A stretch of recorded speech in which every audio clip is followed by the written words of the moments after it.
All of your students wear uniforms at every school? Yes.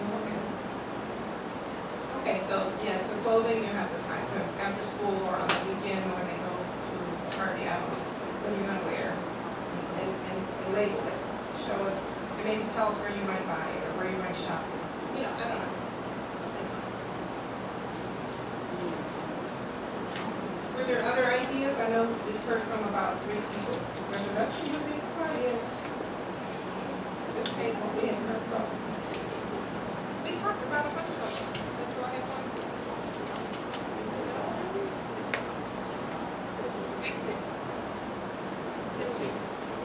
Oh, there's a lot of Aladdin. Yeah, a lot of them. So I said every week. And how do you teach that? What do you do with that? You don't skip Aladdin? Oh. Okay, so I might skip, I'm like Aladdin, like, okay. but maybe use that as a homework assignment and then say, whether maybe they don't like Aladdin, maybe it's another English comic. It doesn't have to be that. Let them choose which one they want. And they have a favorite one. Not that one. That's just an example. You don't have to do that.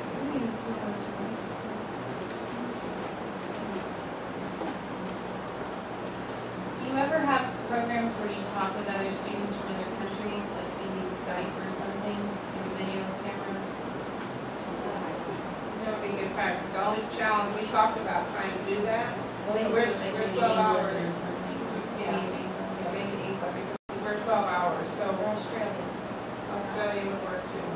Our time difference. Yeah, our time zone is too different. So when it's 9 o'clock at night, we're in school. You know, right over that. No, 3 o'clock in the morning. No, it won't work. Yeah. I don't think you're in school when you're awake. So, yeah, because that dialogue would be good too. Have actual discussion.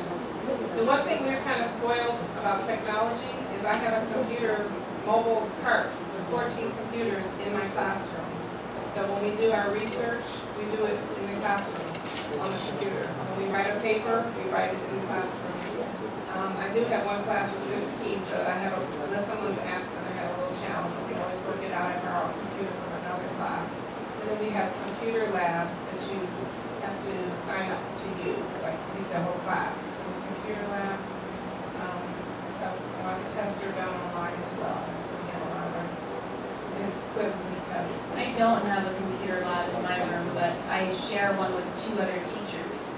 But that's my department. I know like history doesn't have, they have to go to the computer lab. But the computers are old and slow, but it's better to be able to have the option to teach a lesson using the computer one day than not to have that option. So I remember someone else, a lot of people say a lot of the students don't want to learn English.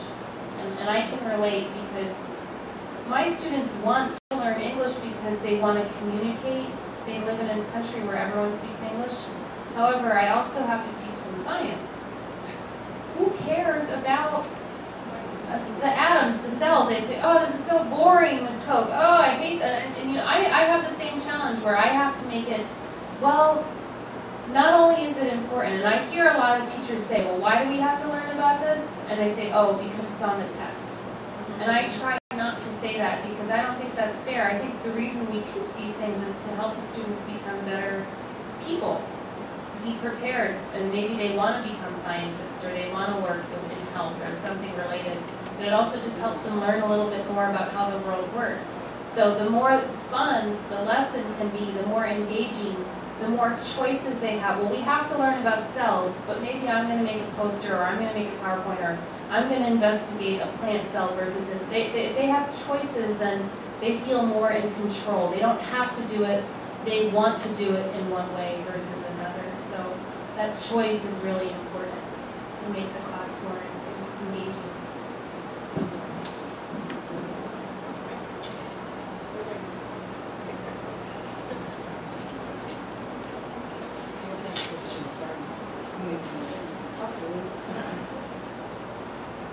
How can we inspire students to study under circumstances of poor vocabulary? I think in Taiwan, a very famous picture book writer, Jin, they can draw some very beautiful pictures and deeper thoughts may think he introduced some books for us to help us to teach students. Some comic books deeper or more interesting for mature students or adults to read. For you or the student? For me, it's okay, or for my students.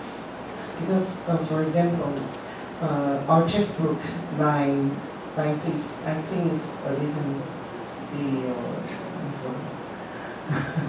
too childlike. I'm not sure if I'm prepared to give you ideas for books because what I have to teach is very different from the way you have to teach English. I have to teach English and teach science, so all of my books and textbooks are science books for people who do not speak good English. And I can buy those books. I didn't find them in a store. The school gave those to me, so I don't even know where. And you used to make sell books. So if I search on the internet, what keywords should I type? I mean, if you're talking about personal interest books, like I take my students to the library sometimes and they can pick something that they think is interesting. I don't know how many books you have available in English. Our librarians have a lot of, like I said, they like graphic novels because there's a lot of pictures. But I'll ask the students, you know, what are you interested in? The Hunger Games is very popular this year. Yes. So our teachers asked for 20 copies of the Hunger Games. And the students want to read that. And I don't, is it G-rated? I don't even know. I don't think it's just a little in that book. I read the book. I think it's okay. It's a little violent, though. Yeah. Have you read the Hunger Games? That they're killing each other and everything? But Harry Potter, I saw a question about Harry Potter. That's a big book. Very challenging. That's difficult English, but I think the Hunger Games is a easier level. I know another ESL teacher that uses Monster. Have you ever heard of the novel Monster? I know there is a book called Monster.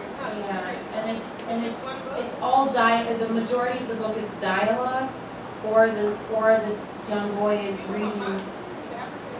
Yes. Yeah. You know, like that one. Well, she used to cook her. He saw. She was a very nice son anymore.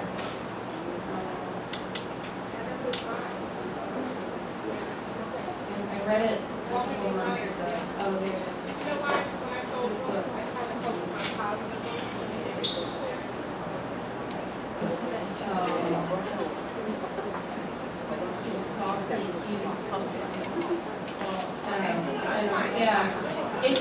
This book was good for the English learners because it was at a lower level of English, and it's a lot of dialogue, and he's writing diary entries, and he was falsely accused of murder, so he was in jail. It's his time in jail, and it's his diary and memory of his game. And yeah, so, but I don't teach that book. I know a lot of the teachers want to teach Hunger Games next year, or have that available so that the students can read for fun. Because that's with reading, if they're not interested in a topic, they don't want to read. Maybe I like physical education, but the students don't want to learn about it. So there can be many groups of students learning about different topics. So we do literature circles. Do you do lit circles? Yeah. I have not had a chance to do lit circles because it's hard to, to finish the curriculum. But what I do is, I think the reason I have a hard time with the curriculum is I add extra things that I add, like the day of the language review, which I'll show you later as a warm-up. The other thing is we have Women's History Month, Black History Month, Asian Heritage Month. We have Hispanic Heritage, and the reason I'm mentioning that is because I have a lot of children's books. I put them all on display every month. I change the books in my room. And I have a book summary sheet that I have them complete. So I have every student at least once during that month choose a book of their own. So I have 15 or 20 books on display. And I'll say you have to read for April, it's Poetry Month. They have to choose a book. I ask them to read one poem and interpret the poem and tell me why they chose that particular book. That kind of thing. So I have them read, but I give them choice again. Very rarely do we all read the same thing. Just because I like them to choose what they want. So the reason I'm struggling to recommend a book is I have mostly picture books, and that's actually probably where they are. Picture books are good because when we read them even in high school, for high school students, because it supports the language, and it's engaging, and it's colorful, and pretty, and they're beautiful books. So I don't do a lot of novels in my classroom, I do a lot of picture books. And Diary of a Wimpy Kid is Yeah. popular, and it's a good level of English. It is, and it's fun. Yeah. So that's the point, to get them to read anything in English that's interesting to them. And it might be comic books, it might be graphic novels, or those series of fun, as it goes. But maybe they all can read a different book, but they have to complete the same assignment, you know? So that's good. Where did you get La Mamba? What textbook is that? That was in our elements section. We have a textbook that we have a lot of textbooks that we have access to in our curriculum, but they're not assigned to a student. I'll have them in the classroom and say, let's turn to this page and read a story today, or choose from one of the 3 stories. So La Mamba was in there. It's an elements section. And that was an excerpt. We didn't read the whole book, or the whole stories. We read parts of the stories. So, we know about them. Oh, elements of fiction. It's blue and silver. Let's see. Just look familiar with it.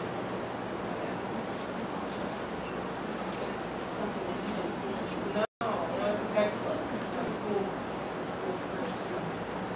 I do buy a lot of books. I have hundreds of picture books, but that's what I did in my business. I sold children's books. So I kept a lot of my favorite ones. And many of my books are bilingual. So I have them in English and Spanish, or I have Korean and English, or Vietnamese. I have all different languages. So sometimes the kids choose the books because they like the familiar language too. So yeah, I think you just have to see what the kids are reading and try to have things that are of interest to them. It's hard for me to choose what your students would like to read. That's what I'm struggling with. It's not that I can't recommend their books. It's just I don't know if they'd be interested in Spanish culture, you know, or in African American students. You know, they might, but they might say I can't relate to them. And that's the big thing. And the reason I like having all the different choices is because they pick one that they connect with. And then they'll read it.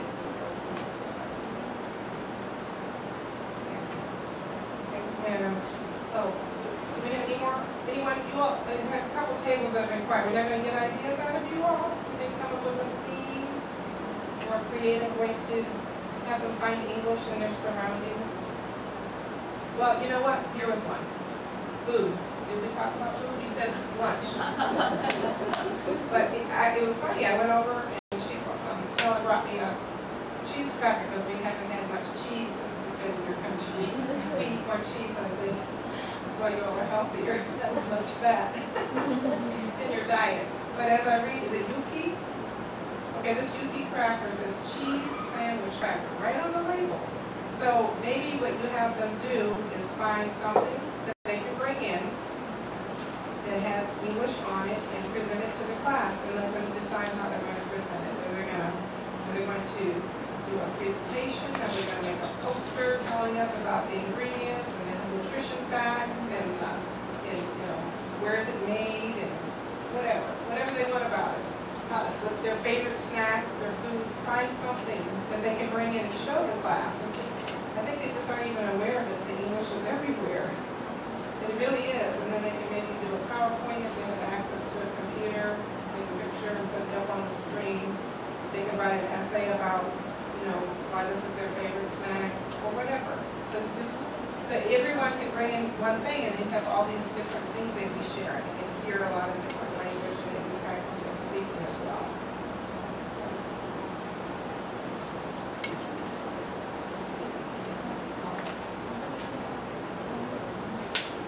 Here's an example of a planet research project I did. So the students, this is the last project they did where we studied astronomy in May and June. And the students had to choose, they got to choose what planet they wanted to study. Even if they wanted Pluto, I said, okay, you can choose Pluto. It's not a planet, but you have to explain why it's not a planet anymore. So even if they chose a different planet, they all still had to find the same information. And they still had the same, this was the rubric I used to grade them. And rubrics are very different. This is more of like a point system. Like I gave them 5 points if they had order from the sun, distance from the sun, length of orbit. But I made the students complete the worksheet first to find the information using textbooks or websites. And then when they finished this graphic organizer, when they finished this worksheet, then they had a choice to make a PowerPoint, a poster, or a book. And they had experience making these all with other projects. So a book was maybe they made a book and one page tells me order from the sun. And I thought everyone would want to make a PowerPoint, but some students really like making a book. Maybe they don't have a computer at home, so they decided that that's how they wanted to do it. So they had time in class to find research, but then they had to spend time after school. That's their homework, their project. And then they had, I think I gave them 3 or 4 weeks to complete the project. And we didn't just do this for fun. We did this because the students are required. It's one of the standards. And on the final exam, on the state examination in May, there are questions about planets and, you know, what is an AU, and that's what is rotation versus revolution. So we had a lesson on rotation and revolution before they had to find that for their planet.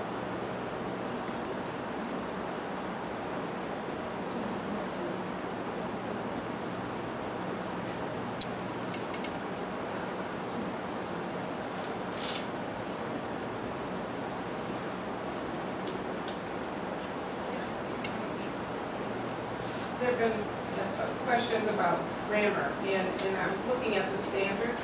We have standards that we have to meet for the state. I was looking at the 7th and the 8th grade curriculum, and there's really, grammar is not directly taught. I don't know when I don't know if they learn it in elementary school, I'm not sure, which is a problem, I think, for our English speakers or learners, because they don't get the grammar in the curriculum. The curriculum focuses on poetry and figurative language and thought structure and character analysis and lots of different things related to literature and writing, essays and things like that, but not the grammar directly. So because I saw that there were common problems, sometimes I would teach a lesson. Last year I did it more than this current school year. Everyone was making their I with a small I instead of capitalizing. So I did a little piece on capitalization. But I did find this tool called Daily Language Review, so that is a book that I might recommend that you look for if you think it's helpful.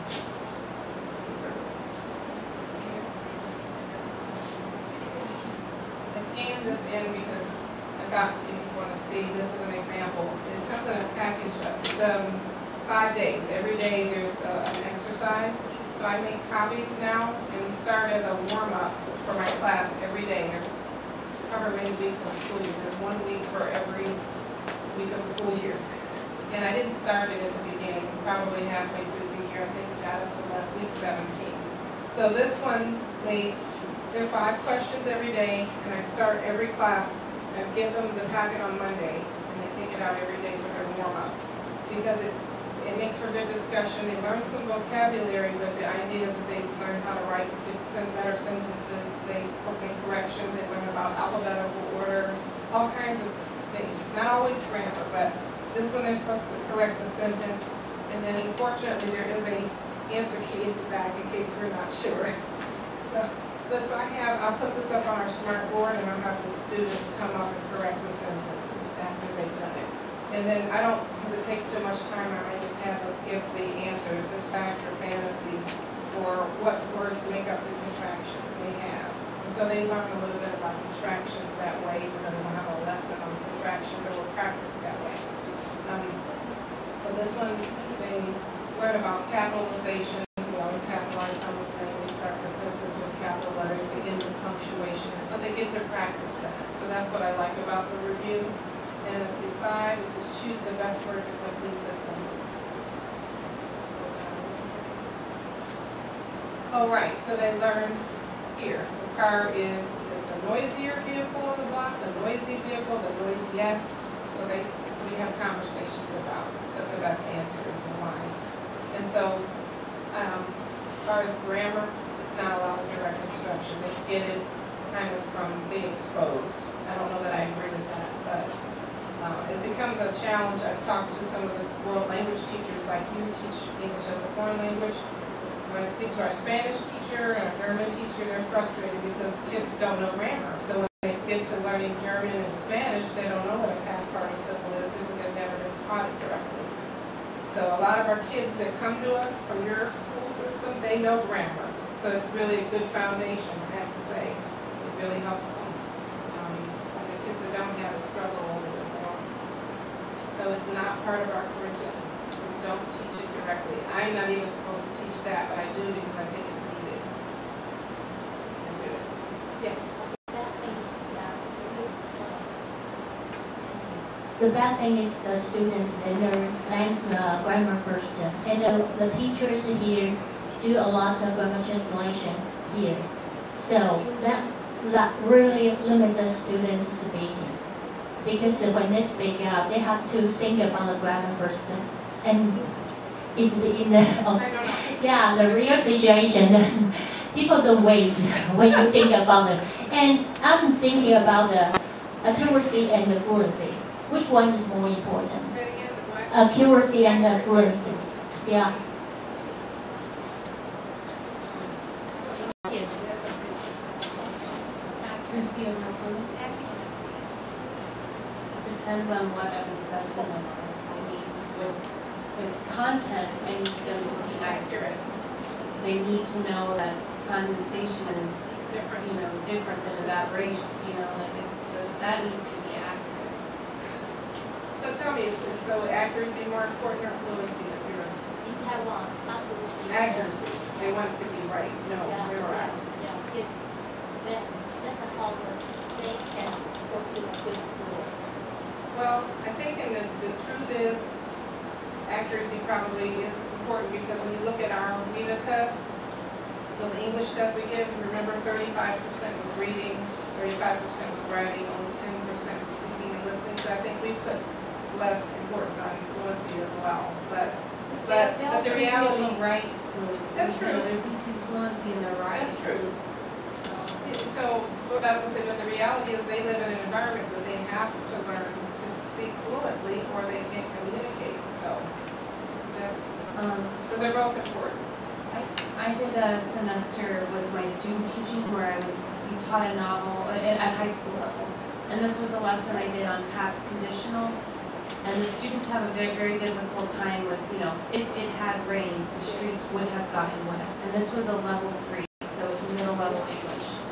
And we read a novel called The Breadwinner about a girl who dressed as a boy to help her family survive in Afghanistan during the difficult time. So first we learned in isolation, here's the rule. Past perfect plus the past participle. And I had a lot of support. The teacher that I worked with, she liked to do a lot of grammar. So I was trying to continue her style. So they did practice. So we talked about it. So this we did together. If you had cooked yesterday, then I would have helped you. And then here, I said oral practice. Explain how you would answer the following questions. Past tense or past conditional, provide evidence and give an example answer. So the student had a question, and I made these questions. How would you feel if you got detention? If I had received detention, then I would have felt upset. They practiced, and I tried to make them, my students really liked cricket. A lot of them were from Pakistan and Afghanistan. They loved cricket. So I made these questions, like, what would you have done if Justin Bieber walked into Mrs. Cruz's class on Tuesday? So to try to make them engaging questions and not just about the rain. What did Justin Bieber eat for lunch last Friday? So they know that's a past tense, but this is a past conditional. So they can distinguish. What would you do? And then they had to practice editing. So I made all of these sentences and they had to find if I made any mistakes in this sample. And so we looked at a sample, we practiced the sample together. What would you have done if you had arrived at school yesterday and Mrs. Rizzo was not here? So if the teacher was missing from the classroom. And I tried to make it entertaining. If we had gotten in my car, we would have driven to Subway and ordered footlong subs. So they would have been silly if the teacher wasn't there. So I tried to make it entertaining. And then it was their turn. Use the past conditional to answer the following question. Write at least 10 sentences. And so I assessed each sentence individually. What would you have done if the Taliban took over and just decreed some laws in the United States as they did in Afghanistan? So that's where they connected the grammar to the novel that we were reading and the theme of the novel that was in the class. So that's one way I taught grammar. And I understand that. I think we're wrapping up today at 12:30 instead. So does anyone have any other questions? I know we're going to be meeting again tomorrow. We're going to be talking about assessment and collaborative learning. And I know I want to practice a sample lesson with you all so you can see how I teach also. And Claudia's going to talk to you about assessment and everything. Any other questions today?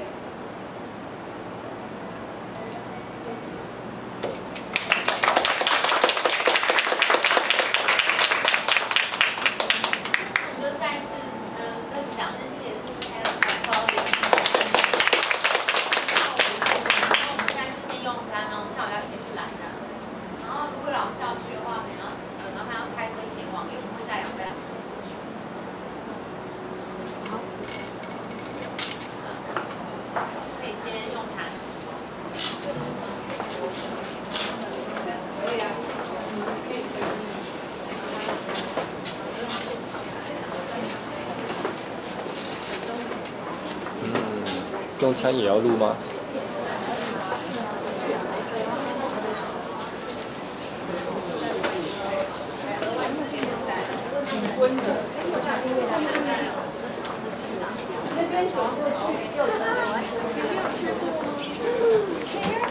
让我放。